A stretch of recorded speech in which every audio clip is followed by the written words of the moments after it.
Hi everyone, this is Paris Debono of the Fortune Teller Shop, and today I'm going to explain Lenormand. Paris, hello. Hello, how are you? How are you, my friend? Hello, I love what you bring to the show. thank you. Yeah, you are, of course, with almost 30 years experience in the business. Yeah. Tell us in a nutshell, well, you've got half an hour to talk about it, about yourself and Okay. about what you do.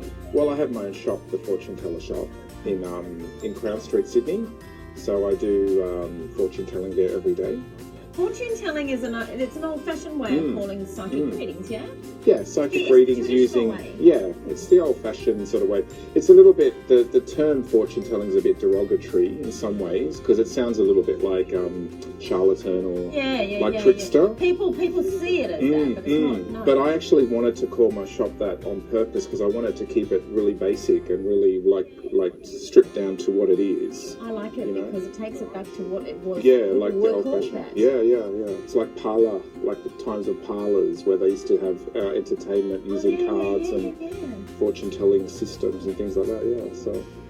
See, if you put that shop, and those shops have been going in a number of different ways for many, many years. Yeah. Which you can visit the fortune telling shop on Crown Street in Sydney. Yeah. You of course own and create many cards. I'm a designer and artist as well, so I design. I've designed about 360 different decks of cards, actually more, but they're the ones that are available for sale. I wanted to talk a little bit about Lenormand today, which is the latest sort of craze that's happening in fortune telling world. Yeah, Lenormand was started by who? Lenormand was actually a game. It was called the Game of Hope. And it was actually a game to begin with. Right. So it actually derives from coffee and tea reading. I know it's bizarre. Took me a while to get it.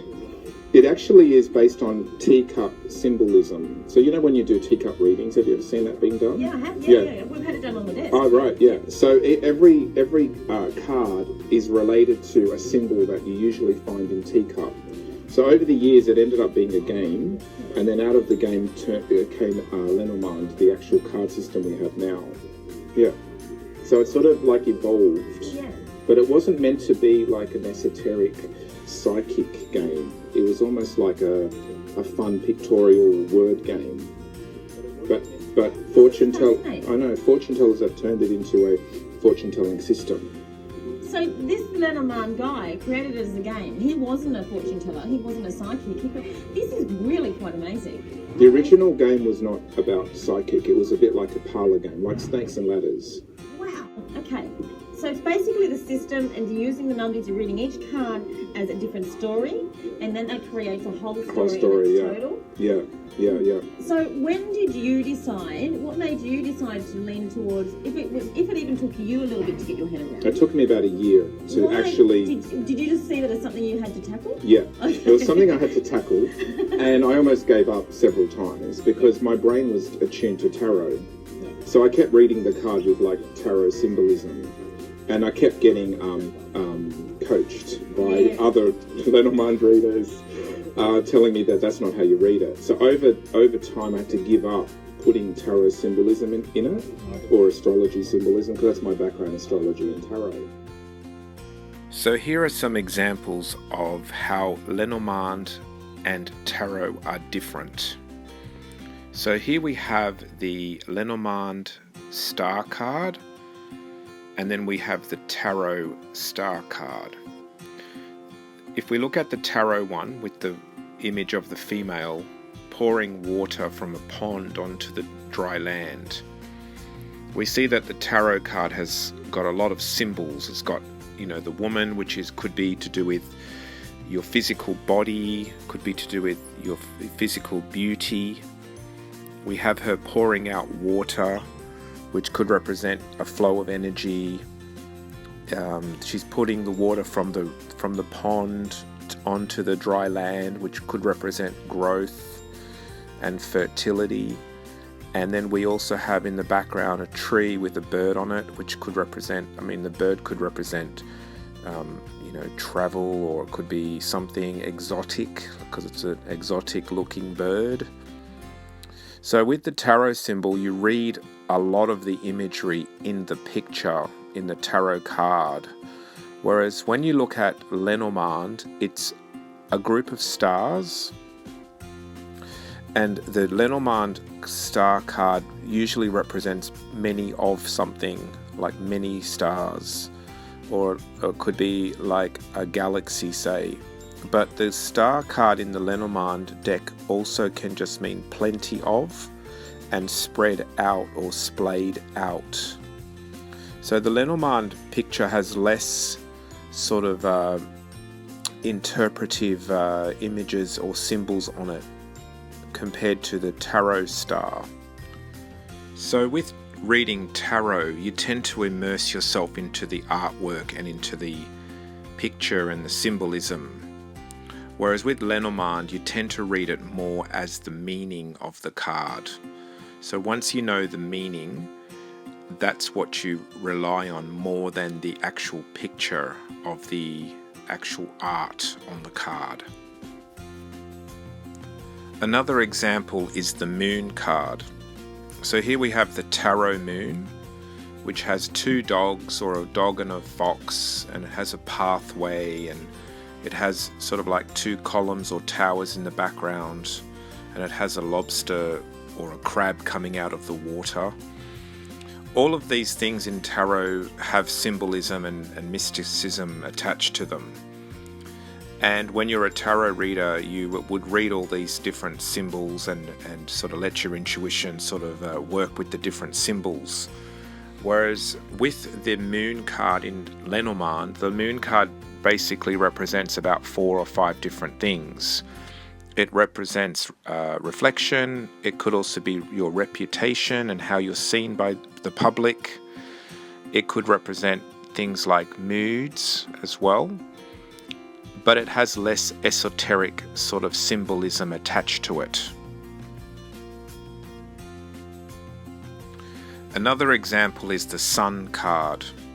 If we look at this card, the tarot card first, we have a child on a horse with sunflowers and a flag. There's also a wall and a smiling sun looking on. So all of these different things could represent, childhood, it could represent playtime, fun time, fertility, creativity. Whereas with the Lenormand sun card, it's basically a picture of a sun. And the Lenormand sun represents big luck, opportunity, something successful. It's very cut and dry and very to the point. So with tarot, again, we're looking at the symbol and we're adding our own feelings and emotions to it. Whereas with Lenormand, it has a set of meanings. Now the next symbol that is common to both decks, Lenormand and Tarot, is the Tower card.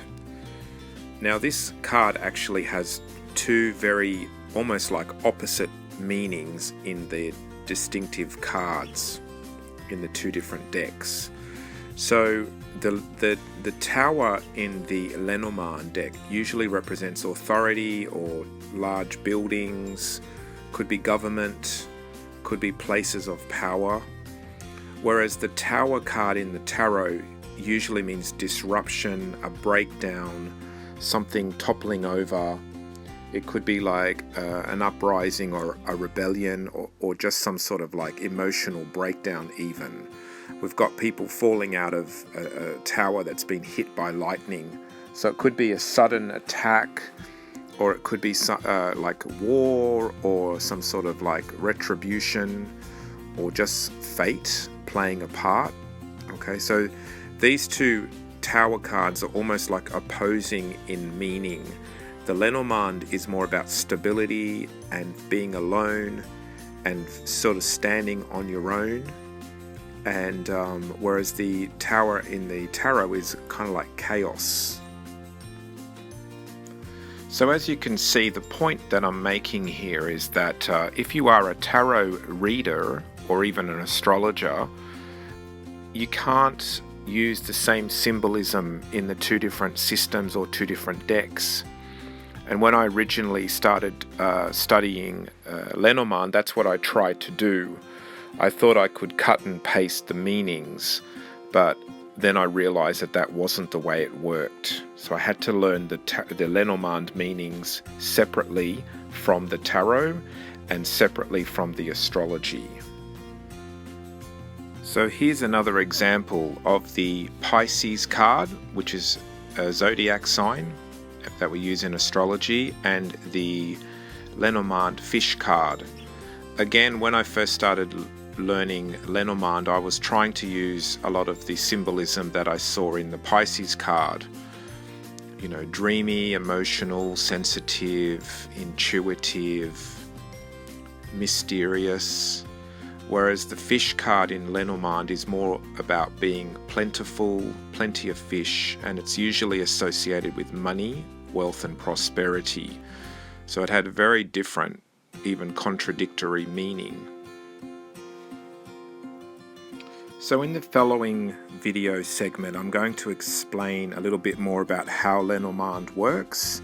And the first example is a woman who's asking whether she should move overseas. Mirror, so it shows she's worried, she needs to take time.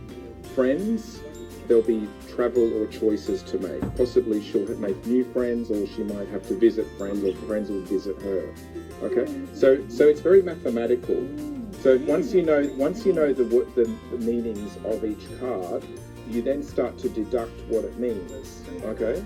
So this is so, in actual fact, this is so much more in depth than tarot.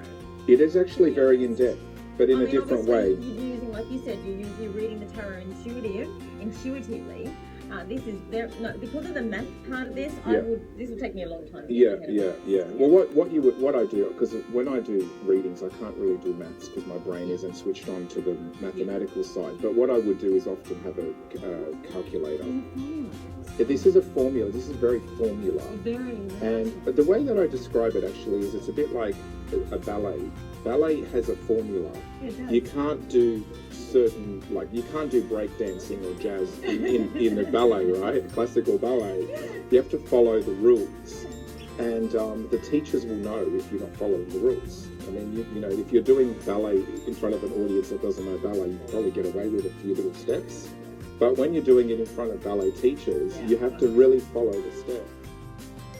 So that was me trying to explain the differences between Lenormand card readings and tarot and other forms of divination such as astrology. My point is to approach the Lenormand as its own system and not try to mix and match it with other systems, because you'll get amazing results if you learn it from the way it's supposed to be taught and learned. Okay, this is Paris Debono of the Fortune Teller Shop.